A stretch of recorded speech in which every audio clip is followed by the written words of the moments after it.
Good evening. Welcome, everyone. We're going to go ahead and get started. Before we get started, I'd like to thank Ms. Jacoman for hosting us tonight. I also need to introduce a few people if you have additional questions when we conclude tonight's meeting. We have our Chief of Communications, Ms. Harrington. We also have, I'll go this way. I'll start with the man himself, Mr. Lang Lewis. He is the Region 2 Director. We also have my Director of Facilities and New Construction, Mr. Doug Schofer. We have my Director of Transportation. And then we have the new Northwest Elementary School, Dr. Knocker. So we're excited to have her here, and my name is Dr. Garfield Adams. I am the Assistant Superintendent of Operations. I believe I caught everyone. We don't have any board members here, do we? We do not. Okay, excellent. So this is a listening session. We are here to listen to some of your concerns or any questions that you have, hopefully answer some of those questions that you have. But this is a very quick breakdown of what tonight's about. Of course, we all know that West Knoxville is booming. And so as we expand, we have to provide appropriate or what I would call exceptional facilities for our students. And so hence the meeting. The areas that will be greatly impacted are Ball Camp Elementary, Carnes Elementary, and Hardin Valley Elementary. Right now, what we're looking at is the new Northwest Sector Elementary School will hold about 1,200 students. This is the building. This building is 124,000 square feet.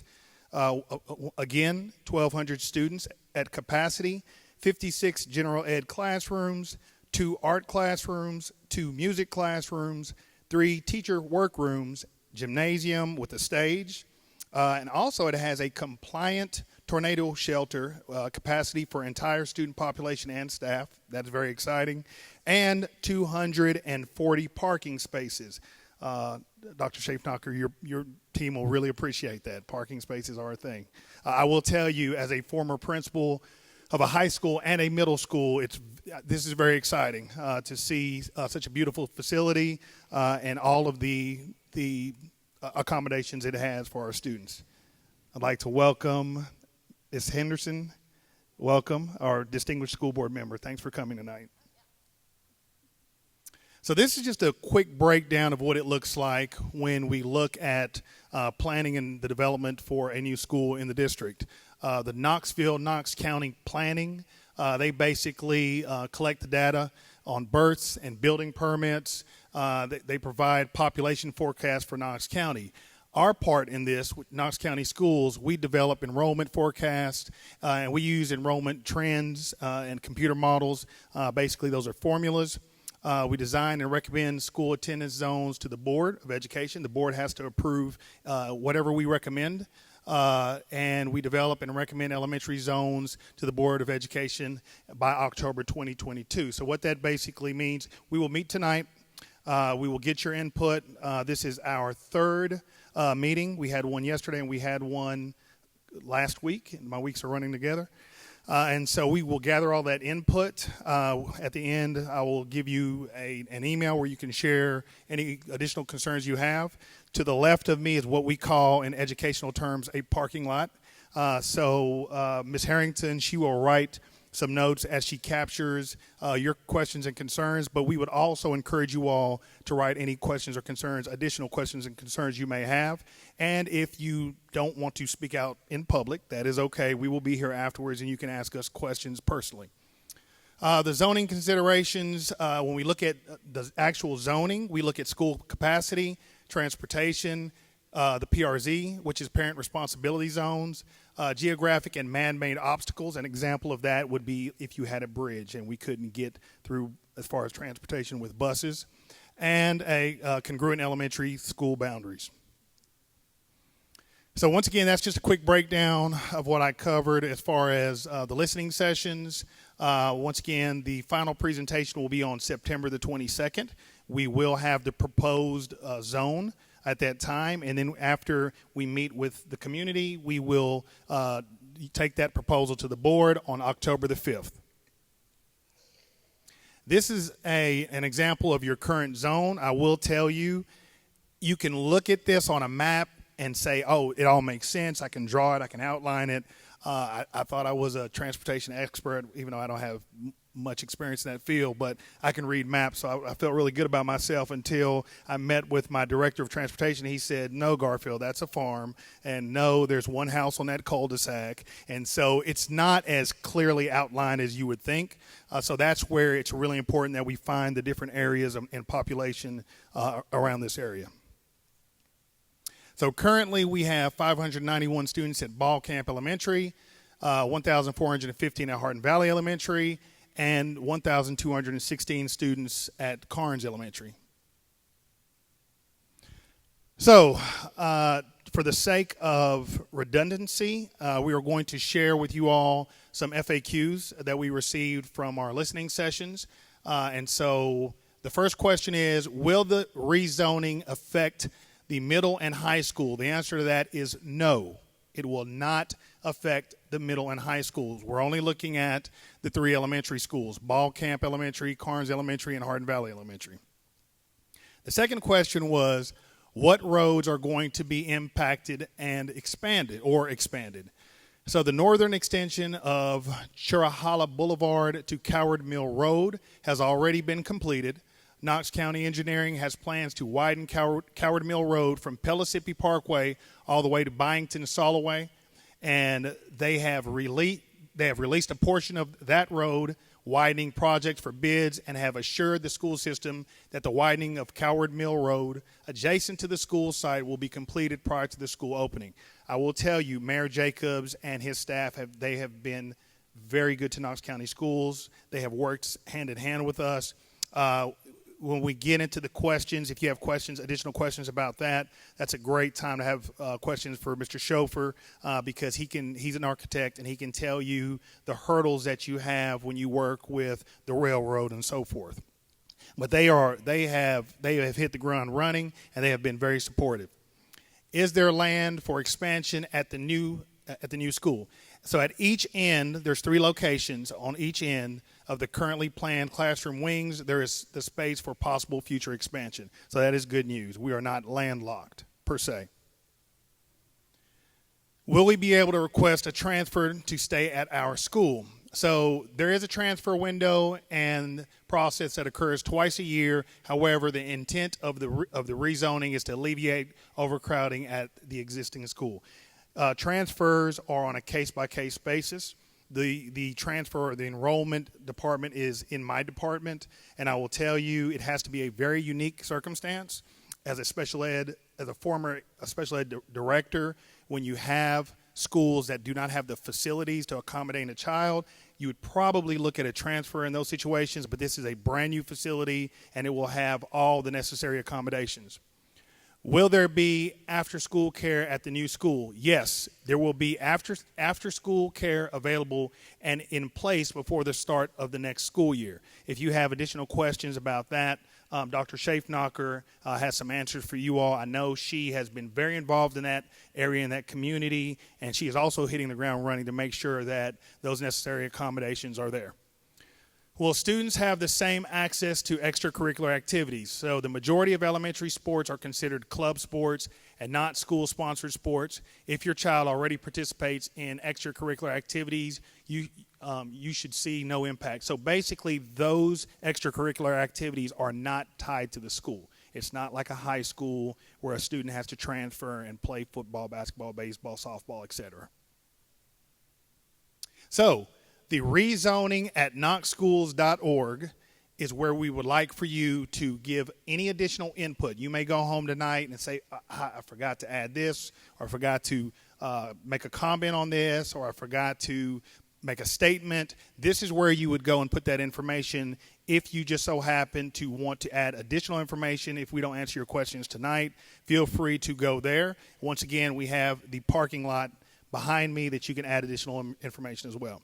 So at this time, we have we're going to take questions, and we have a microphone available so we can hear your questions.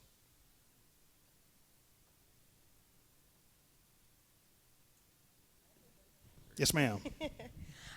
My question would be not so much as it relates to the new school, but for the schools that remain in place, what will it look like for the children who are not zoned to the new schools if they remain in their current schools?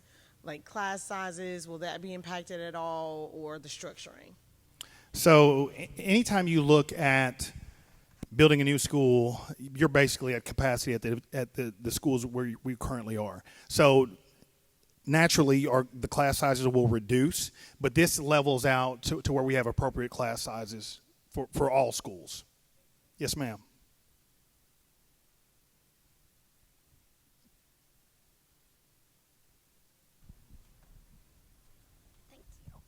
Okay, I actually have two. One is, if this new school is at capacity at 1,200 students, what percentage do you think it's going to be filled with all the other students coming from the 3 different schools? That's my first question. So are you asking me what percentage of capacity are you looking to fill a student population-wise? Are you looking to fill it with 800 students or a percentage? Correct me if I'm wrong, Dr. Schaffnacher, but we're looking at 800 students out of the gate, correct? Okay. Well, that was a good guess on my part. And then my second question is, living off of Coward Mill Road and with the expansion and dealing with this car line situation that we have on a daily, there is no extra room as of right now for anywhere for traffic to keep going or anything else. Is this expansion looking to be 4 lanes on each side? What is that going to look like? Because that's a teeny tiny road right now. I know Mr. Schofer has this answer. Okay. As to Coward Mill Road and the ultimate configuration of Coward Mill Road, that's a question that the school system can't really answer. Knox County Engineering is handling that. I've seen a portion of those drawings, the portion that they have let for bid adjacent to the school. But we have drives on our site to eliminate queuing out into the roadway. We've got a parent loop that allows, once we get past those peak times, a little more direct access. But during those peak times, we can route. Basically, you run about 3 dog legs to get to where you're going to drop your student off. So we're going to try to alleviate any stacking out in the road. Thank you, sir. Thank you, ma'am.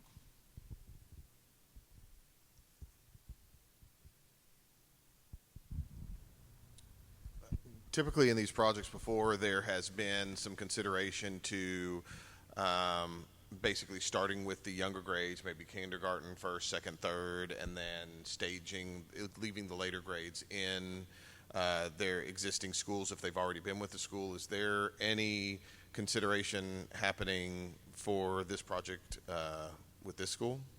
Thank you for that question. So are you talking about grandfathering students into their existing school?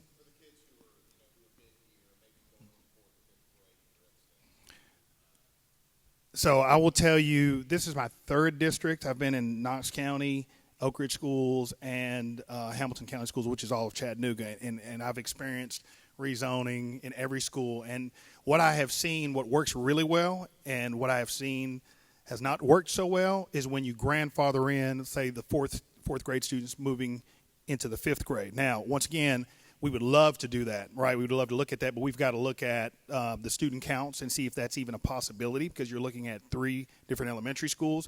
But when you start grandfathering in grades below that, let's say siblings, that's where it defeats the purpose. So what happens is the new school that you open up, you're significantly reducing the numbers, and then you continue to have overcrowding in your original schools. But that is a great question, and that's why we need your input. Because if that's something that you are looking at, we really need to get that feedback so we can certainly look at that and look at all the possibilities. I guess follow on to that, do you have a proposed zone for the new school yet, or is that not been in a place where you want to release it yet? Exactly. So we won't start drawing zones until we get feedback. I mean, we need to really understand what the community needs are, concerns are. And so when we start drawing zones, we can say, well, the community has brought this to our attention. You know, this looks like what the direction we need to go, but we know that this is a concern and so forth. So it's really getting the input before we really start digging into that. I will say my director of transportation and our team, I mean, they're exceptional at what they do.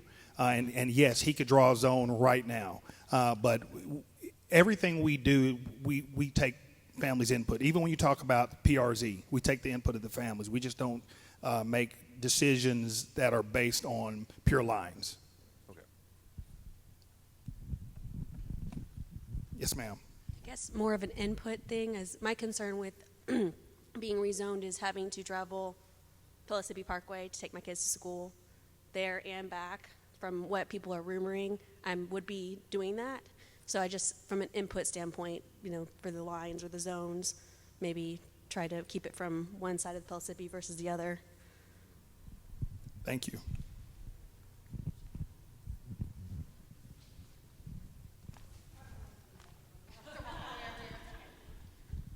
Since we're live. My cameraman will make sure you have a microphone. So I'm going to have an incoming 6th grader next year, and then I also have a kindergartner currently. So what would that look like for me if my kindergartner going into 1st grade would be rezoned to the new school, and then I have to drive my 6th grader all the way back? I mean, you know this car line, it's not happening. So what does that look like for parents that, you know, have to get the elementary school kids first and then sit in that traffic coming back? Is there options for those parents? Like, would that be considered for a transfer? I mean, that's a lot. So once again, it'd be a case by case. Yeah. And you know, I'll be honest with you. If we have 200 parents who have the same, you know, consideration, we would have to look at that, but we would need that input. Okay. So if you could provide us that input, we could. I mean, that's why certainly we look at bought that. in this area to come here. So that's something that's really important to us. So, and it's, I mean, we moved 2 years ago. This is this would be my children's 4th school in 3 years. So, okay. Oh, yep. So input from me, not really a question. I have currently a kindergartner and a 4th grader, and I live right next to Pellissippi across from that star. So I am also concerned about driving across Pellissippi or my children being on a bus anywhere near Pellissippi. And I also bought the house that I bought 4 years ago so that my kids would go to Hardin Valley Elementary School. So I'm feeling some kind of way about this. No, I completely understand, and I will tell you, it's when you, unfortunately, when you're in a big city, I mean, it booms like Knox County, and once again, I've seen this in Chattanooga. It's the same. I mean, you outgrow your school, and so what we try to do is we try to look at the least impact by area, but we also try to take other things in consideration, like siblings and so forth, and look at those numbers.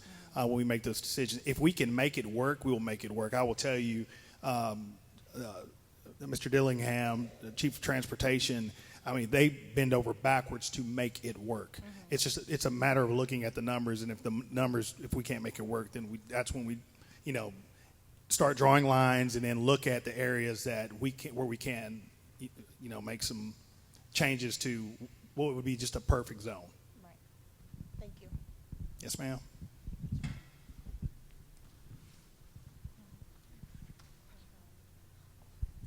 So my question is, when it's not so much about the new school, but the impact like here at Hardin Valley, when I see all those new houses going in and I see we're only taking so many kids off of here, this is going to be in the same situation we are now. Is that being taken into consideration?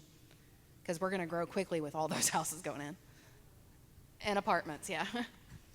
Yeah, absolutely. And once again, you know, where we are currently, you know, 800 students, that's a lot of students that we're pulling away to another school.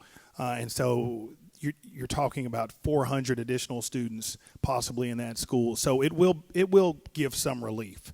And so, you know, when we look at the capital plan, we are always looking at projected numbers. The problem is, and here's when you look at new construction, and I've seen this, I'll use Chattanooga as a prime example. You can't project those numbers because you could have single family home, or you could have people who are retiring moving in those areas. And so you never get clean numbers until unfortunately the construction is done and then or close to it, and we get a good idea from a survey of what we're looking at, and then we start looking at the capital plan really hard. But that's a good point, and I appreciate that.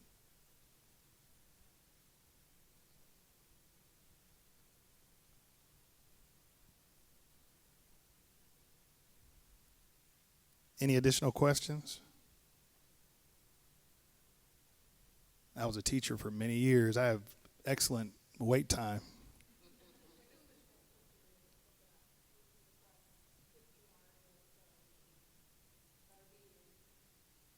So the question was, when will the transfer period open up? It's not a small window for transfer. They're unique individual situations, so it really just depends on the situation. We're looking at opening up the school year in 2023. I get my years mixed up. So you've got the summer. You've got plenty of time. You'll like I said, the proposed zone will go out to the board in October the 5th, and then the board will have to vote on that, and they'll have to take some things in consideration, of course. And once that's solidified, then you'll have plenty of time to look at a transfer.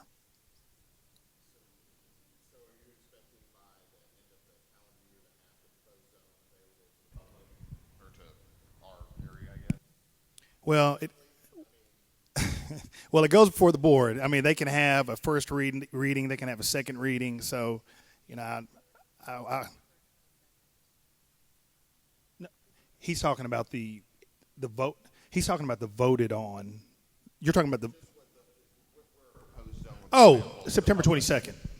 So that'll be when the proposed zone is available. Yes. Yes. Public? Yes. Oh, okay. We'll have another meeting. It'll be at Carnes Elementary School on September 22nd, and we will present that proposal. Okay, present the zone, and will, I guess, for the public be available to come to that too? Yes. And It's for this is why Ms. Harrington is Chief of Communication. So September 22nd will be at Carnes Elementary, and it will be open to the public, and it will be what we will be proposing to the board for them to vote on.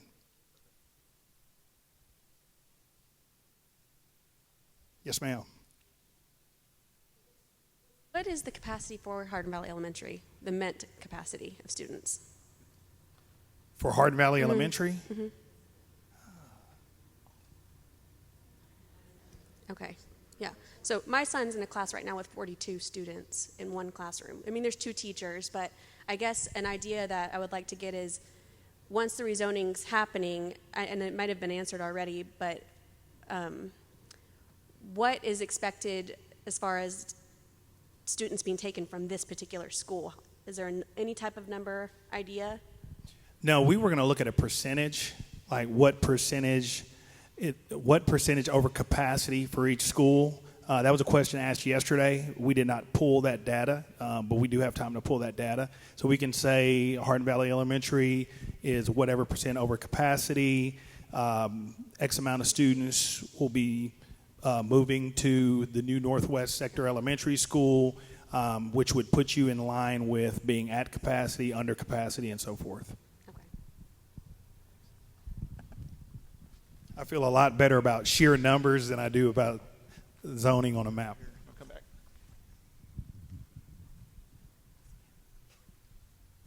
Sorry, back to transfers. So you guys have probably already done the research, but do you have an idea about how many families are going to be requesting transfers back to their original elementary school when the new zone is proposed? We don't, but then again, when you talk about transfers, I can't stress this enough. It has to be a unique situation. It has to be a very unique situation because when you look at transfers, you're looking at basically this school cannot meet my child's educational needs.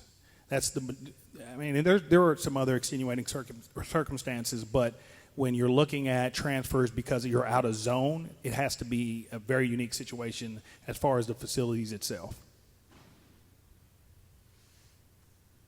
And that's why I say it's case by case. I can't say this qualifies or this doesn't because they have to, Mr.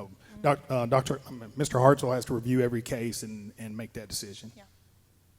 Is unique mean just by like what the school offers for your child, or what if it's like a social thing? I mean, we went through COVID. A lot of people have moved here. What if that impact? I mean, I have a kindergartner, and I can't imagine telling him, "Sorry, buddy, like we have to start all over again next year because of this." What are those circumstances look like? I could give you a million. Yeah. I'm a former special ed director. I could give you a million scenarios, and that's why it's case by case. Because even though I could give you scenarios, it may not meet the requirements of a transfer. What are the requirements of a transfer? You just have to go to Mr. Hartzell. We're talking about a whole different process, and he'll walk you through that. If whatever parent wants a transfer, it will go through his department, and he'll walk you through the transfer process. Capacity is a really big factor. Yeah. And so, again, I think to the question that we pointed to earlier, the whole point of the rezoning is to alleviate the capacity here. And so I think just that is going to be the biggest challenge in terms of requesting a transfer back to your school. Well, it looked like when your thing, it said the new school was proposed how many students? I mean, that's similar to what Hardin Valley already is. So either way, it's both going to be impacted over capacity, right? What was your number for the new 1,200. School? And that's what it's supposed to be? Okay. 1,200 is the capacity. We'll start around 800. Okay. And then it looks like Hardin Valley will still be over. Right. So either way, they're still over.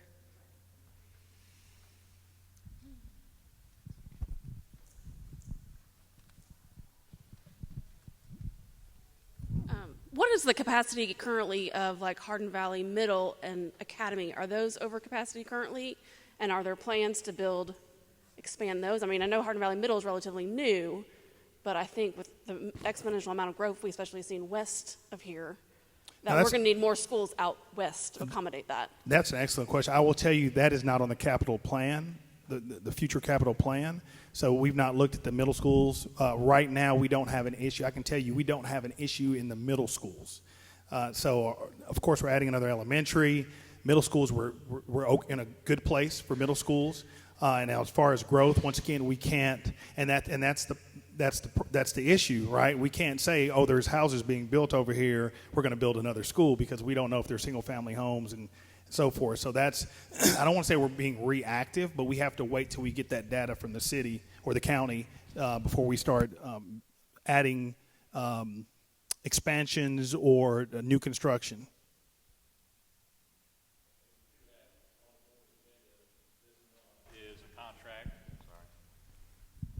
In regards to the high school, there is a contract on the board agenda this month, meaning they'll vote on it next Wednesday, to hire the architects to start on a 32 classroom addition at Hardin Valley Academy. So there is an expansion at the high school that's being planned. Is there an expansion? I thought I heard rumors they land lot in Farragut. There's a new elementary school that is being talked about in the Farragut area.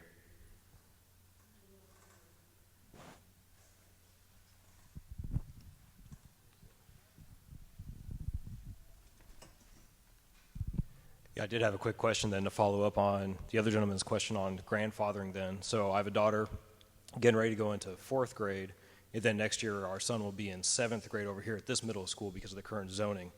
So is grandfathering being entertained, or is that going to be a transfer type basis? Grandfathering in, yes, grandfathering in is definitely being entertained. But once again, you have to look at the numbers. You have to look at the rising 5th grade students. Now, the middle schools, it doesn't affect anything. Whatever elementary school, whatever middle school your child was zoned for, they go to that middle school. So we will certainly look at grandfathering students in, and we'll look at siblings as well. Once again, in my experience, when you include siblings, it increases your numbers significantly.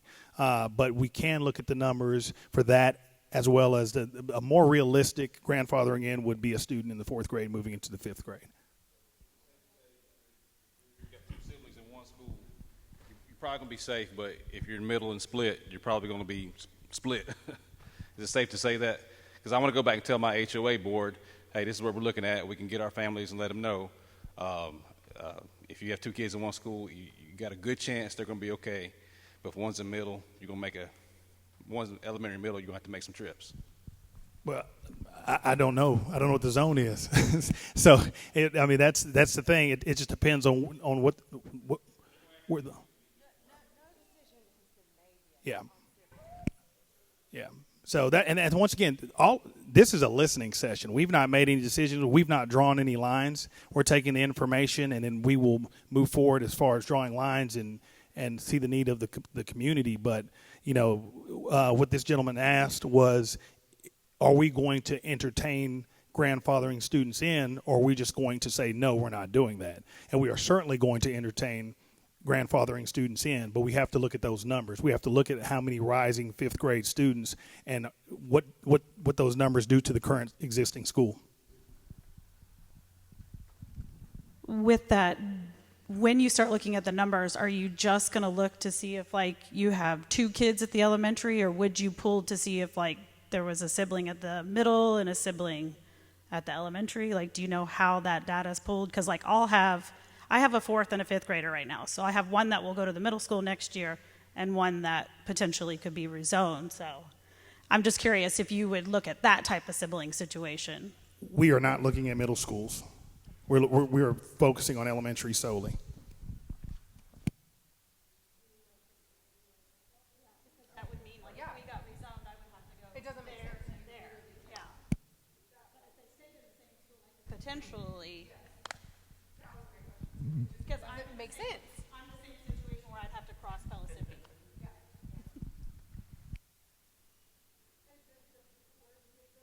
On the zone, or does the community get an input in those decisions?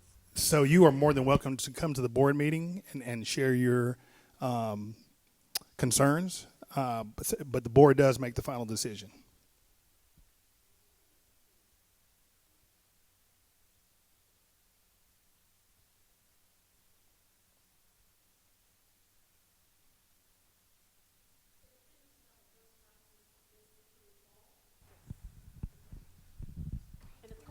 The actual name is Northwest Knox County. No. They have not. They have not. Dr. Schaefnacher, would you like to speak to the new Northwest name? It will not be named that. Yeah, it's a mouthful. Yes. So once we do have a zone and it's been voted on by the board, then I will know at that point what the community will be, and I will seek feedback from that community on a name. And then we'll take that through the process, and hopefully shortly after that, have a name that's not a mouthful. And a mascot. Thank you, Dr. Schaefnacher.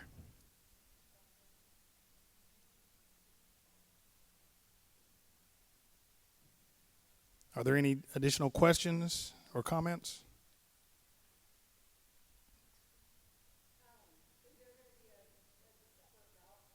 That are crossing Pellissippi on the bus, that's safer than a bus just driving across Pellissippi? So I will let my director of transportation speak to that. I don't know if he can actually answer that question without knowing the zones, but I will certainly have you address that. Yeah, I'm not wild about it either. But I mean, we kind of, we have to drive on the roads as they are, and we have to take the kids where they are to where they need to be. So if the zone extends across Pellissippi, we're going to have to cross it at some point. And right now that you're looking at either Solway at Oak Ridge Highway, or you're looking at Hardin Valley Road. So until, there have been discussions for a long time about additional crossings across Pellissippi. I would love that, or something, yeah. Yeah. Liability, it sounds like. It is. For the county. Well, I mean, so I'll be honest with you. I mean, we run, right now we have 346 routes on the books. We're missing 40 drivers. So we're running about 300 routes. We operate 2.5 million miles a year. We do stuff like this on the regular. If I had my druthers, I wouldn't. But again, we go where the kids are and we take them where we need to go. So I guess crossing Pellissippi is part of, if that is what the zone looks like, that will be what we do. We do it right now. We ran kids there morning and afternoon today. We'll do the same thing tomorrow and going forward. So, I mean, we will, again, we have to operate with the roads as they are. All we can do is try to be as safe as we can with the buses, how we run the buses, how we route the buses. You better believe we take that stuff into account, but there's only so many variables that we can account for because, again, there's only really 2 places to cross Pellissippi right now. We've got to go to one of them. There's not another, and get kids to school on time. Like, I can't send buses to Cedar Bluff in order to cross the interstate to come back up. So some of it we are constrained by like logistical realities, like time and distance.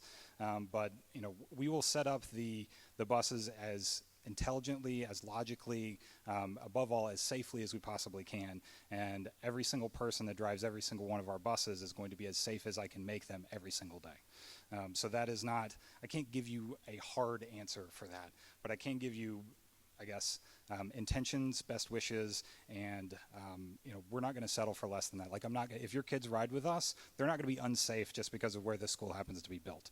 Like, we're going to make them as safe as we possibly can, regardless of where they are.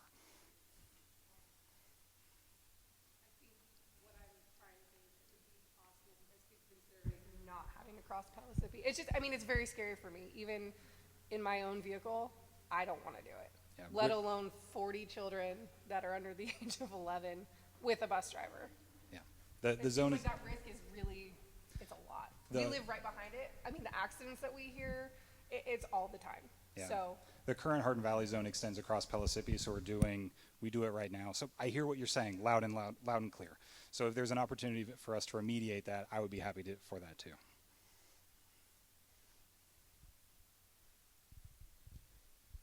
Thank you, Mr. Dillingham. Any additional questions, comments, or concerns? Okay, once again, I would encourage you all to go to rezoning@knoxschools.org and share any additional comments, questions, or concerns you may have. And we will have one more meeting, and that will be the proposed rezoning, and that will be on September the 22nd at Cartons Elementary. And so 6 o'clock. So we hope you all are able to attend. And if you have any additional questions or current concerns, please share them with us before you leave tonight, or share them at that email address. Thank you all so much for coming out. We appreciate you taking the time to meet with us.